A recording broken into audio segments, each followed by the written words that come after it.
sino-sino ang mga kasapi ng pamilya ng Diyos. Ako po si Father Dion, ang Post-Catholic Chaplain ng Headquarters and Headquarters Support Group, Philippine Army. At ito po ang salita ng Diyos, ang ating gabay.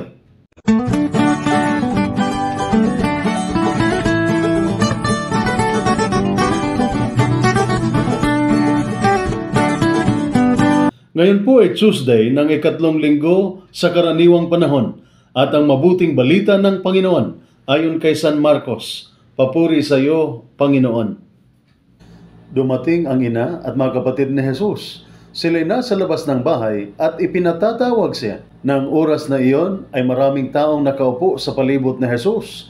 May nagsabi sa kanya, "Nariyan po sa labas ang inyong ina at mga kapatid, hinahanap kayo." "Sino ang aking ina at mga kapatid?"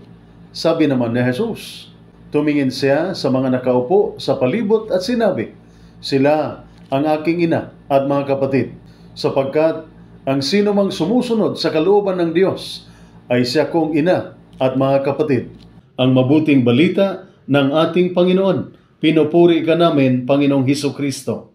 Sa karaniwang pangunawa, iniisip natin na ang pamilya ay binubuo ng mga kamag-anak natin. Gayunpaman, ang Kristiyanong pangunawa ng pamilya ay lampas pa rito. Ayon po sa sulat ni San Pablo sa mga taga-Galacia, chapter 3 verse 26, itinuturo niya na sa pamamagitan ng pananampalataya at bautismo kay Kristo, tayo'y naging mga anak ng Diyos.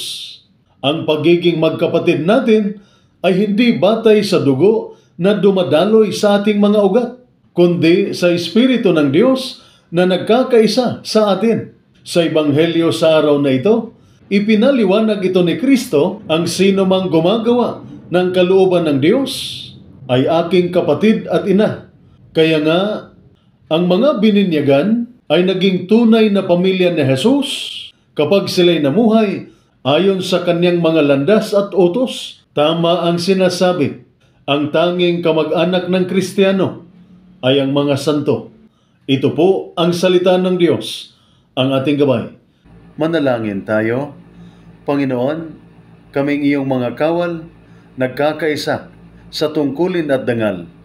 Habang kami matatag sa aming paglilingkod sa aming bayan, kami nananalangin para sa pagkakaisa at lakas. Tulad ng iyong salita sa mabuting balita sa araw na ito, na nagpapaalala sa amin ng kahalagahan ng pagkakaisa. Naway magtulungan kaming magkakasama, may matibay na puso at isang layunin. Bigyan mo kami ng lakas ng loob na harapin ang mga hamon at ng karunungan na gumawa ng tamang mga desisyon. Gabayan mo kami sa aming misyon na maglingkod at magprotekta, at naway ang iyong banal na presensya ang aming kalasag. Amen. At sumainyo at sa inyong pamilya ang pagpapala na makapangyarihang Diyos, Ama, Anak at Espiritu Santo. Amen.